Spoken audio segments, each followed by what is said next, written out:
तस्मै श्री गुरवे नमः। जय मंगलम जय नमः पार्वतीपति शिव हर हर महादेव। श्रीमद् जगद्गुरु पंचाचार्य महाराज की जय। संत शिरोमणि मन्मथ स्वामी महाराज की जय। सद्गुरु धारेश्वर महाराज की जय। सद्गुरु मल्लिकार्जुन शिवाचार्य महाराज की जय।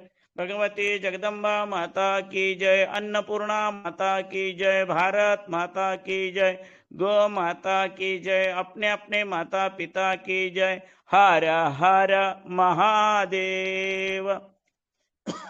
श्री शिव परमात्म स्वरूप जगदद्य जगद्गुरु मूल पंचाचार्य मन्मथादि संत बसवादि प्रमथ सद्गुरु धारेश्वर तथा आदिश्वर शिवाचार्यांपासून मल्लिकार्जुन शिवाचार्य पर्यंतच्या गुरु परंपरेला अनंत प्रणाम करून आजच्या वाङ्मयी सेवेला आरंभ करीत आहे।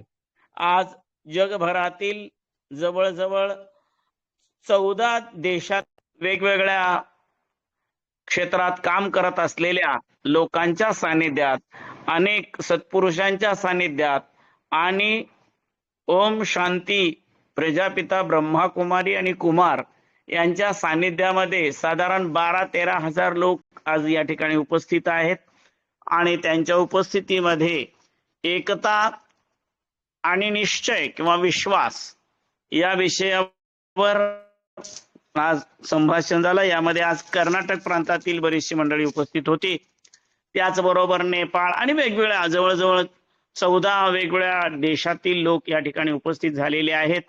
सर्वांसाठी हा एक आनंदाचा क्षण आहे। सृष्टी व्यवस्थित राहिली पाहिजे। या भूतलावर प्लास्टिकचा राक्षस आहे, झाडं संपत आहेत, वेगवेगळ्या प्रकारच्या आपत्ती येत आहेत आणि अणुबॉम्बसारख्या वेगवेगळ्या परंपरा, रोजचं युद्ध, यामुळे वातावरणाचं देखील खूप मोठं नुकसान झालेलं आहे। निसर्ग संपल्यामुळे ऋतुमानाचं नुकसान झालेलं आहे। या विषयावर सध्या चर्चा चालू आहेत। आपणही याच गोष्टीचा विचार करण्याची अत्यंत आवश्यकता आहे आणि हे कार्य करण्यासाठी आज जगभरातल्या अनेक देशांमधून या ठिकाणी लोक आलेले आहेत आणि हे सर्व लोक आपापल्या भक्तीनुसार, श्रद्धेनुसार अत्यंत निष्ठेने ओम शांतीच्या माध्यमातून जे भस्म लावणार आहेत भस्म लावतायत, गंध लावणारे गंध लावतायत, अबीर लावणारे अबीर लावतायत। ज्यांना ज्या ज्या देवाची अर्चना करायची घरात ते त्या कुलदेवतेची, कुलपरंपरेची परंपरा सांभाळून या ठिकाणी जसं इष्टलिंगाकडे पाहून आम्ही शिवत्राटक करतो त्याप्रमाणे या ठिकाणी एक शिवबाबा या नावाने केशरी रंगाचा, तांबूस रंगाचा बल्ब आहे। त्या बल्बकडे पाहत, काही ठिकाणी पिवळा किंवा हिरवा अशा प्रकारचा छोटासा दिवा त्याकडे पाहत, किंवा ज्यांनी हे ब्रह्मा कुमारी स्थापना केली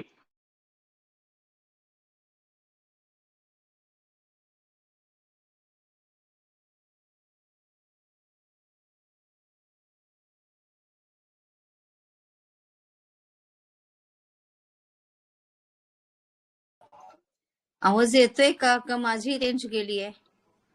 नाही येत नाही आवाज। आप्पाचा येत नाही आवाज। बाबाचा येतोय थोड्या वेळानं।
मध्येच व्यत्यय आला, त्या संयंत्र खराब असल्यामुळे थोडस आपल्याला ऐकायला येतं का पहा. येतंय आता. महाराज कुठपर्यंत आलो होतो.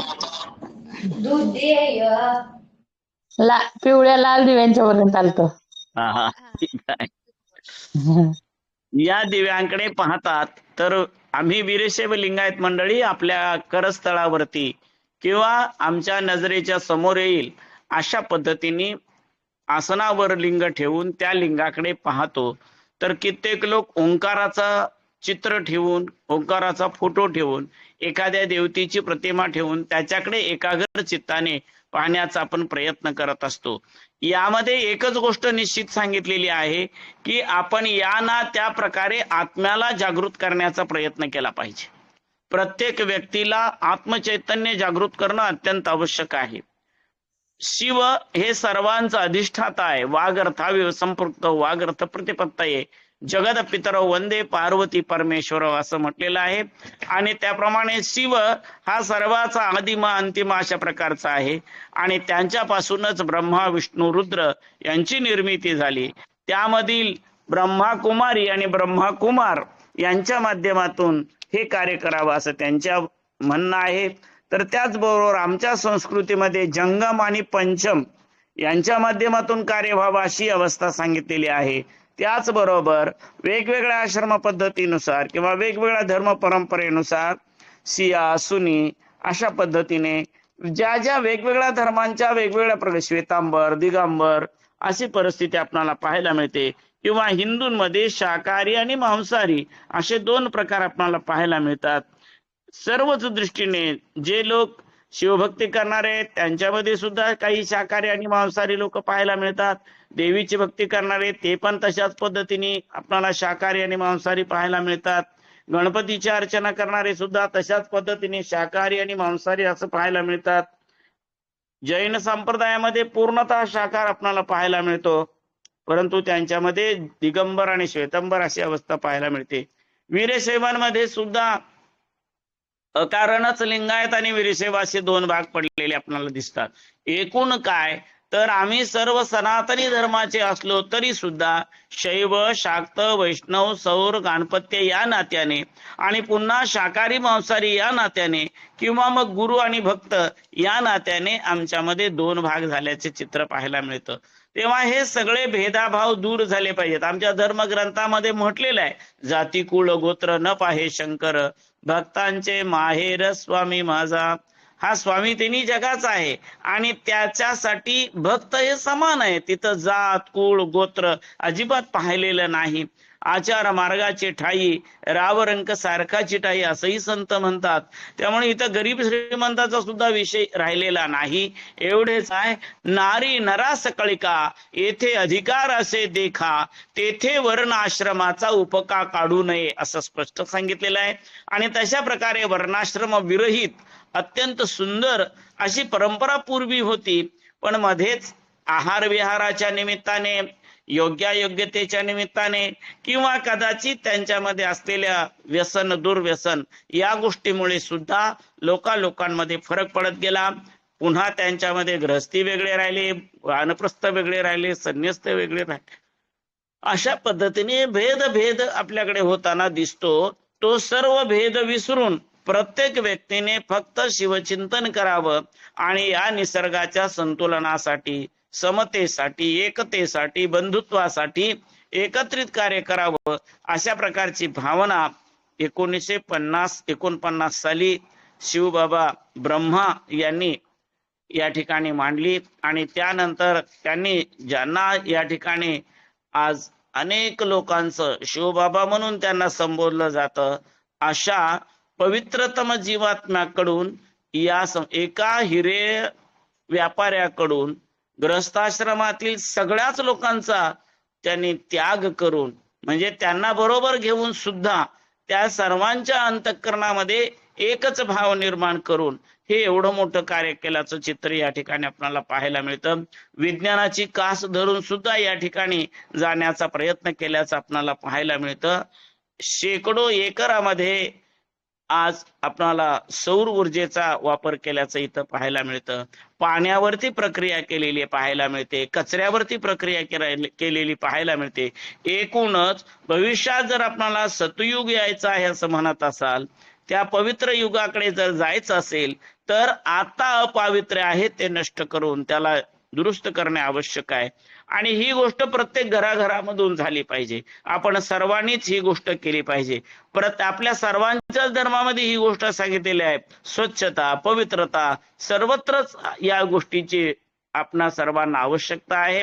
आणि संघटितपणा, सहनाववतु सहनौ भुनक्तु सह वीर्यं करवावहे तेजस्विनावधीतमस्तु मा विद्विषावहे. हे सांगण्यापाठीमागे सुद्धा हाच विचार आहे. हे आम्ही सर्वांनी लक्षात ठेवलं पाहिजे. देव होण्यासाठी देवाचे गुण आपल्यामध्ये आले पाहिजेत आणि देवाचे गुण समजण्यासाठी आपण त्याच्याकडे एकाग्र चित्ताने पाहिलं पाहिजे. एखाद्या व्यक्तीचं वरवर दर्शन झालं तर आपल्याला लक्षात येत नाहीये. खूप चांगली मुलगी दिसली म्हणून केली, पण आता खूप भांडण करते असं म्हणणारे अनेक कुटुंब आपल्याला पाहायला मिळतात. जसं सुनेला घरामध्ये आणण्यासाठी तिच्या गुणावगुणाचा विचार करावा लागतो आणि मग तिच्याशी आपल्या मुलाचा विवाह जोडावा लागतो, त्याचप्रमाणे आपणाला देवाशी नातं जोडायचं असेल तर जीवाच्या गुणावगुणांचा विचार केला पाहिजे. जर अवगुण असतील तर जीव कधीच तिकडे जाणार नाही. मग त्याच्यामध्ये सद्गुणांची निर्मिती केली पाहिजे, तरच जीवाचं आणि शिवाचं ऐक्य होणार आहे. या सद्गुणांची निर्मिती सदाचाराच्या निमित्ताने होते, शिवाचाराच्या निमित्ताने होते, लिंगाचाराच्या निमित्ताने होते, गणाचाराच्या निमित्ताने होते आणि सर्वात शेवटी भ्रत्याचाराच्या निमित्ताने होते. मला खूप इथं 1-2 दिवस एकदम वेगळाच अनुभव येतो आहे की जवळजवळ 60,000 भगिनी आहेत, 16,000 बंधू आहेत आणि हे सगळे लोक एक पैसा सुद्धा पगार न घेता इथे 30, 40, 50 वर्षपर्यंत सेवा करत आहेत. आणि केवळ शिवबाबांच्या नावावरती त्या त्राटकाकडे पाहत ज्या दिदी किंवा दादी ज्या वयोवृद्ध आहेत, प्रत्यक्ष बाबांच्या काळामध्ये ज्या होत्या त्या आता दादी म्हणून कार्य करतायत आणि नवीन ज्या भगिनी आहेत त्या दिदी म्हणून काम करताना आपल्याला दिसत आहेत. पण हे सगळे लोक सर्व समर्पण करून ब्रह्मचारी राहिलेले आहेत. ही स्थिती आपल्या लक्षात येते त्यावेळेला निश्चितच वीरशैव लिंगायत संप्रदायाचा, वारकरी संप्रदायाचा किंवा छोटे मोठे वेगवेगळे जे मठ आहेत त्यांचा, त्याच्यामध्ये गिरी, पुरी, भारती, आनंद, उदासी या लोकांचे कमीत कमी 100-500 तरी शिष्य मंडळी आहे हो.